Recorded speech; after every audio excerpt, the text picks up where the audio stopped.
প্রথমত আমি ক্ষমা চেয়ে নিচ্ছি যে এরকম একটা ছবি ভাইরাল হওয়াতে। এই ছবিটা কিভাবে তোলা হয়েছে সেটা তো বলেছিলাম, দুষ্টামির ছলে এই ছবিটা তোলা হয়ে গেছে।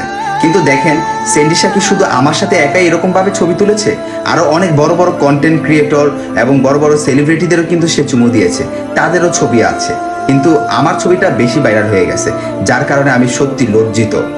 আর যখন এই ছবিটা ভাইরাল হয়েছে এবং মানুষের বিভিন্ন ধরনের ভিডিও বানাচ্ছে, তখন এই বিষয়টা নিয়ে আমি বেশি আবেগ হয়ে গেলাম, যার কারণে কান্না করে আপনাদের কাছে বলে দিচ্ছি যে আমার 5 বছরের কেরিয়ার নষ্ট হয়েছে। আসলে এমন করে বলাটা আমার মোটেও ঠিক হয়নি। এখন আপনাদের মনে প্রশ্ন জাগতে পারে যে স্যান্ডি তাহলে লাইভে এসে কিভাবে বললো। একবার ভালোভাবে ভিডিওগুলো দেখেন যে সে সিরিয়াস ভাবে বলছে নাকি ফান করে বলছে। তার সম্পূর্ণ টোটালি এটা ফান করে বলছে। আর আপনারা যদি এই ছবি ছাড়া অন্য কোনো ছবি দেখেন স্যান্ডির সাথে বা বের করতে পারেন, তাহলে আপনারা যা মাথা পেতে দিবেন আমি তাই নিব।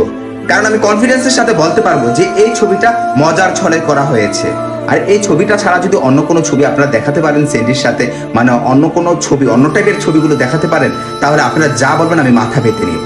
আর স্যান্ডির সাথে আমার সম্পর্ক ভাই ভাইয়ের মতো, বন্ধুর মতো, এছাড়া অন্য কোনো সম্পর্কে আমি জড়াই নেই।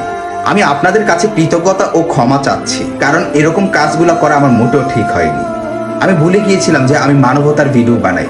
আসলে আমি না বুঝে এই ভুলটা করে ফেলেছি। আমার মতো এরকম ভুল আপনারা কখনো কেউ করবেন না। কোনো কাজ করলে একবার দুইবার ভেবে নেবেন। আপনারা সবাই আমাকে ক্ষমা দৃষ্টিতে দেখবেন। পরবর্তীতে এরকম আর কোনো কাজ আমার দ্বারা হবে না।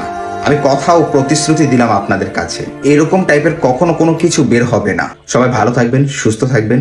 আল্লাহ হাফেজ।